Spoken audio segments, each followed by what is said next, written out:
All right, guys. Well, Ethan Matthias, this one's really for you, man. Appreciate you keeping after me to see what's going on. There's a pup. She's all warmed up. So, hey, I got a new project for you that I did at the end of last summer. I did not do any videos on this because I just was short on time as always. But I know some guys have been wondering kind of what I've been up to. So here's just a kind of a little success project. And this is also a great example of how you can get a great duck hunting spot for cheap if you have the right setup. So if you look out here, there's this big swamp. And I don't know, it's hard to estimate, but I'm sure this is at least 3 acres. Maybe it's upwards of 5. And long story short, this thing was ditched. Let's go check it out. Alright, so here's where the old ditch was. Might be kind of tough to capture on video without you being here, but I plugged this last year, put a device in, this water control structure, but there's the old ditch. So I got this huge wetland complex. This is close to my house. And this thing's been drained. I know this thing, well, I always imagine, what was this like before, you know, European settlement? My guess is this was probably almost like a small lake back here before it was drained.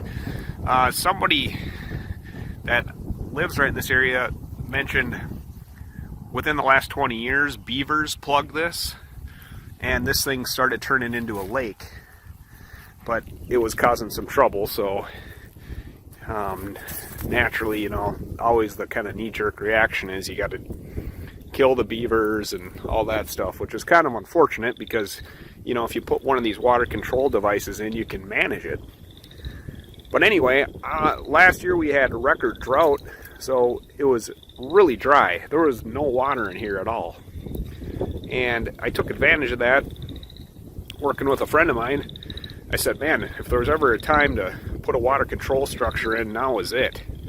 So I put that device in. That's an 8-inch agri-drain, and where the T-posts are, that's the inlet pipe. And again, that thing was totally exposed. There was no water in here last fall, but we didn't really have that much snow. However, we finally have had some rain, and this thing's starting to fill up. So that's pretty cool. Let me go check out the structure real quick. Alright, the water level is just coming up now to the point where it can flow through the structure. So I opened up the bottom board. You guys probably can't see that, but come down here.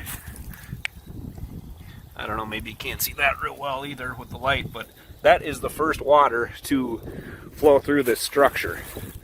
So that is a big success. Let me close this thing out.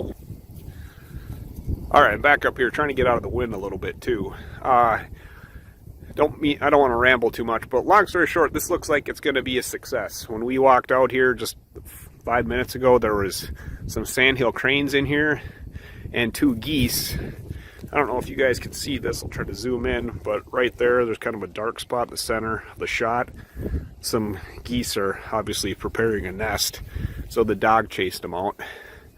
I'll remember that next time I come back here. I won't bring her with me because she chased them out of here. But look, long story short, I'm being way long-winded as usual. If you want to build, whether it's a duck hunting pond or just want some wildlife, and you don't want to spend tons of money doing excavation, moving dirt, and it's expensive, believe me, I know all about it. Check out my other videos. If you can find a wetland that's been drained, that's been ditched, you can basically get one of these structures and do the whole deal probably for a couple $1,000, depending on if you have to pay somebody to get equipment in, like a little small excavator to do the work and so forth. I mean, you might even be able to do it by hand if you got some buddies. So, for those of you young guys, I know a lot of young guys follow the channel too. If your dream is to own a hunting place, well, a great, you know, way to do that too is go in with some buddies and buy some recreational land that's just got a lot of swamp and stuff on it, but look for one that has some drained wetlands. Because if you can find one that's got a ditch on it, chances are you can plug that baby up, put a water control structure on it, and you'll have, you know, management capability, and it really opens up a lot of opportunity. So hey, that's just a quick one for you guys. We'll see if I'm ambitious enough. Maybe I'll try to patch in an aerial shot of this swamp as well, so you can kind of get a look from the sky. Thanks for watching, and we'll see you next time.